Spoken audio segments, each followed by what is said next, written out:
Vous demandez la définition de l'homme dans l'optique de l'existentialisme. Ce serait vous demander, je crois, de résumer beaucoup de grands livres philosophiques. Oui, je crois que c'est à peu difficile. près impossible. Mais il y a peut-être moyen, je crois, de vaincre la difficulté en abordant le problème de l'existence de l'homme par différents aspects d'ordre moins général, comme par exemple, quelles sont les valeurs que vous reconnaissez à l'homme? L'homme lui-même. Nous pensons, et ça c'est un des points les plus importants de l'existentialisme, que l'homme est finalement la raison d'être de l'homme, son avenir et la fin même de toutes ses activités. C'est-à-dire que nous trouvons bien tout ce qui sert aux intérêts, au bonheur et au développement de l'homme, et mauvais tout ce qui va contre. Et c'est là la base absolument fondamentale de ce qu'on peut appeler notre éthique, enfin, ou même notre morale. Et alors, il est à la fois sa cause et sa fin. Peut-être pas sa cause, mais certainement sa fin.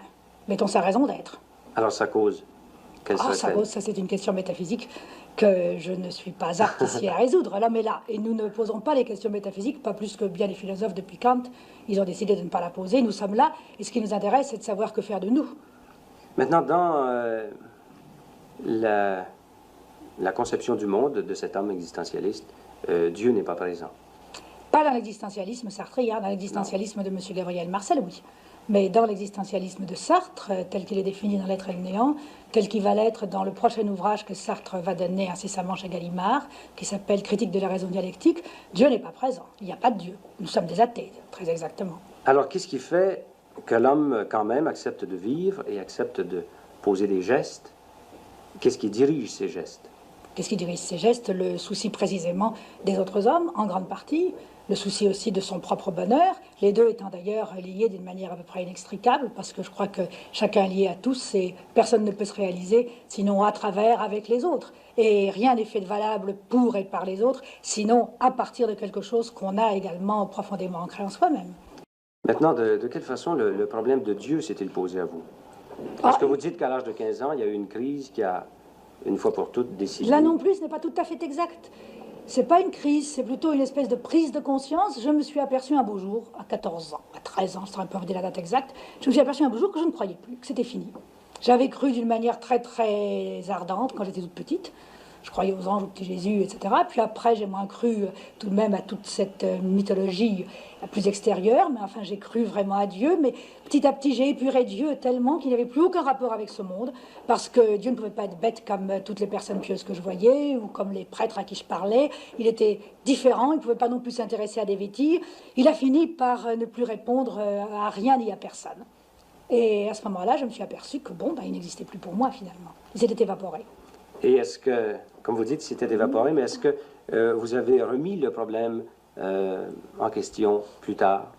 Plus tard, j'ai fait de la philosophie et tout ce que j'ai appris m'a, je ne pourrais même pas dire confirmé, mais tout ce que j'ai appris continue à être dans la ligne que la question, en somme toute, ne se posait pas. Si vous voulez, par exemple, j'ai lu Kant quand j'avais 18 ans et j'ai tout de suite pensé avec Kant qu'il fallait en effet refuser la métaphysique proprement dite ou l'ontologie et se poser le problème à partir du fait que nous existons sur Terre sans chercher à percer par-delà la chaîne des causes et des effets. Mais si je comprends bien, votre athéisme est d'abord venu